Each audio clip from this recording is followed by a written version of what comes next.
many criticisms flung in Impact Wrestling's direction over the years, their reliance on ex-WWE stars ranks as a frequent complaint. In a way, you can't fault the former TNA. In an attempt to seem legitimate, names like Jeff Hardy, Kurt Angle, the Dudley Boys, and Christian can do much good for your roster. Contrary to that, whenever Dixie and company excitedly shove one of their homegrowns aside just to spotlight an aging relic from an era gone by, well, fans kinda notice. With the benefit of hindsight, the all-time roster of Impact Wrestling was loaded with absolute gems, be they in-ring marvels or dynamic personalities, and a good number of them did so without a strong WWE run to their name. In fact, some of TNA's best and brightest stars of all time don't get the credit they deserve because they either never made it to WWE or their eventual WWE run was severely lacking. Unrealized potential as well as a smaller audience proved to be quite a double whammy. While Impact Wrestling enjoys a minor and unexpected resurgence in 2020, let's look back at some of the more promising talents that have passed through their forum, ones that might have fallen short of said promise. I'm Adam Pacitti from Cultaholic.com, and these are 10 TNA wrestlers who should have been bigger stars. Join us.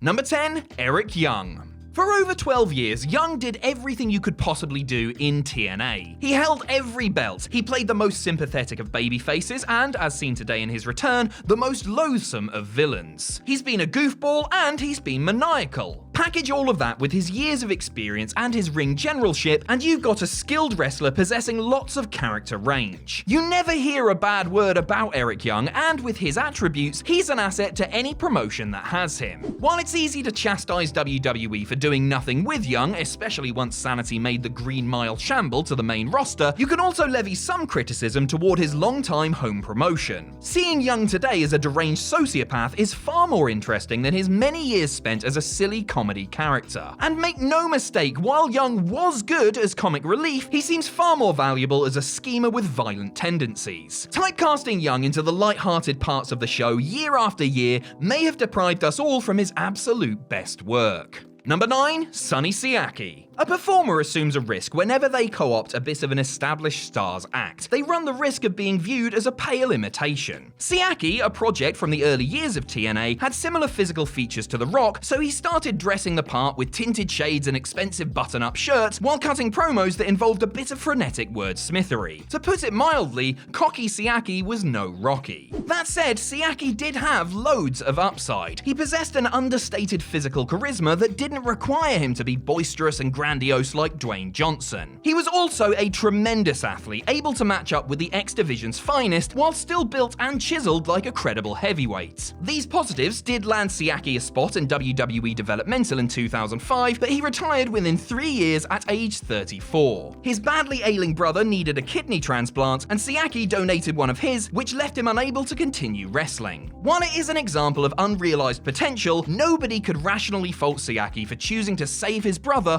over continuing to wrestle. Number 8, Trinity. For more than a decade prior to stepping into a wrestling ring, Trinity worked as a stunt woman and didn't begin her in-ring career until she was 31 years of age. She'd only been wrestling for a month or two when TNA brought her into the fold during their first year, where she functionally became their answer to Lita, the tomboyish ass-kicker that gets physically involved in her male associates' matches, usually with a well-placed Hurricane Rana outside the ring. Trinity was understandably quite green at the time, but her athleticism and risk-taking gave her a hook that TNA fans quickly latched onto. After a feud with Kid Cash, however, her momentum began to fizzle. The rail-thin women's roster of the time didn't give Trinity much to do outside of work with the men, so her options were also limited. She left TNA in 2005 and popped up in WWE's revival of ECW the next year as valet to the full-blooded Italians, but that was a go-nowhere spot. For all of her upside, the stars just didn't seem to align right for Trinity, as she may have come many years before her time.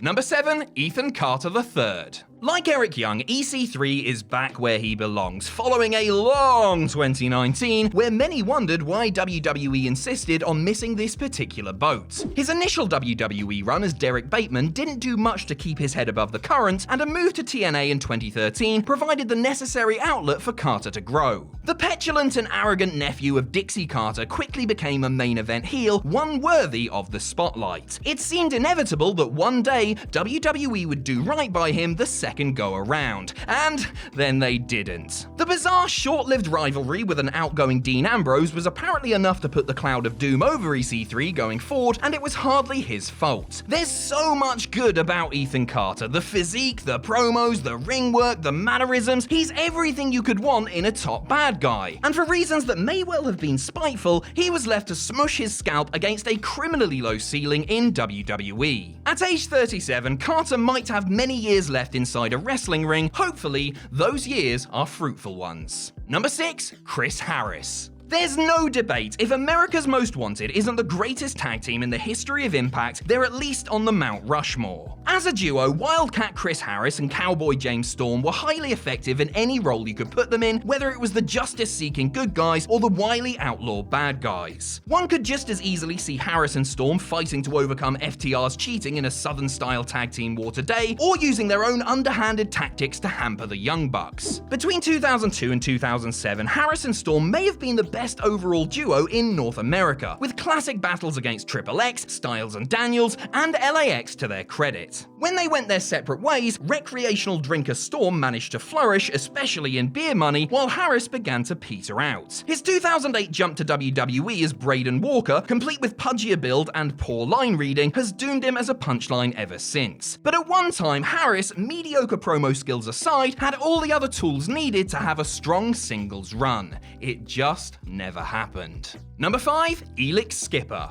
We go from AMW to old rivals Triple X. Two of the greatest tag team matches in TNA history pitted Harris and Storm against Christopher Daniels and Lex Skipper in steel cage matches, both of which saw primetime defy gravity. At the 2004 Turning Point pay-per-view, Skipper famously tight-roped to the top of the cage in order to deliver a hands-free Hurricane Rana on his seated victim, prompting Don West to have one of his patented screengasms over his headset. Point being, Lex Skipper was really freaking athletic. WWE passed on utilizing Skipper after initially acquiring him among WCW's assets in 2001, and TNA was more than happy to scoop the fleet-footed cruiserweight up. As it stands, however, Skipper is kind of a forgotten man behind both Triple X teammates Daniels and Loki, despite the highlight reel moments he created. Skipper possessed the rare agility needed to be a standout in today's modern business, where flips and springboards are as common as headlocks. In fact, one could easily see him holding his own in a crazy spot fest with the likes of Ricochet and Rey Fenix. In his time though, Lex Skipper was still plenty impressive. Number 4, Taryn Terrell. Here's a name that might not necessarily have come to mind when you first saw the title. In fact, when former ECW GM Tiffany showed up in TNA in 2012, there wasn't much reason to get excited. Like a fair number of WWE divas of the time, she had no prior wrestling experience when the company brought her in for its diva search, and then became a TV fixture when wrestling talent was far less of a prerequisite. So Taryn's hiring didn't create too many waves. That's why it was a pleasant surprise to see her have the run of matches that she had in 2013, including an incredible last woman standing match against Gail Kim at Slammiversary. You can credit Gail for being the ring general, but Taryn clearly had an aptitude for wrestling, one that wasn't evident during her time in WWE. After a run as Knockouts champ, Taryn finished up with Impact in 2015, and besides a short-lived return to the company in 2017, has stayed away from the business since. She went on to pursue other interests in life, but could very well have remained an effective talent, possibly a star, to this day. Number 3, Sharkboy. One could argue that Sharkboy did, in fact, reach what his potential promised, a measure of fame as a fun-loving comedy character with a long and sustained run in that role.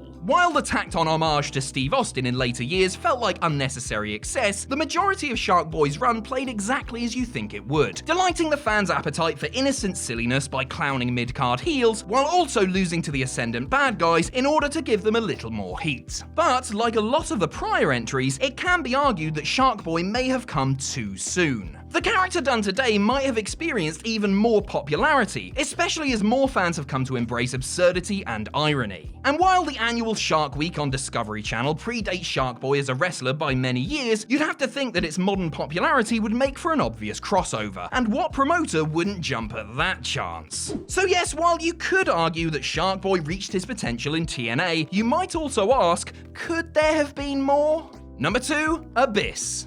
Heavyweights came at a premium in TNA's earlier years. The only non-cruiserweights generally on the market were aging WWE and WCW relics, so finding a good-sized wrestler that still had tread on his tires could be challenging. That's why Dutch Mantel Discovery Abyss was such a coup. He was relatively young at the time and looked like an absolute monster, thanks in part to the Mankind-esque mask. He also had another wonderful quality. Abyss was the ultimate team player, seemingly willing to do anything to make the show better, usually at the expense of his own anatomy. Like Mick Foley, Abyss endured a steady diet of thumbtacks, barbed wire, and flaming tables throughout his decade and a half with the promotion, the go-to hardcore warrior, the perfect ogre for any fairy tale the writers cooked up. Not only that, but as alter ego Joseph Park, a hapless and timid lawyer, Abyss showed tremendous character range and a flair for comedy. Sometimes it seemed like TNA took Abyss for granted, and that's a shame, because the man brought so much to the table as a performer and a character. If anyone deserved a big run under a brighter light, it's Abyss.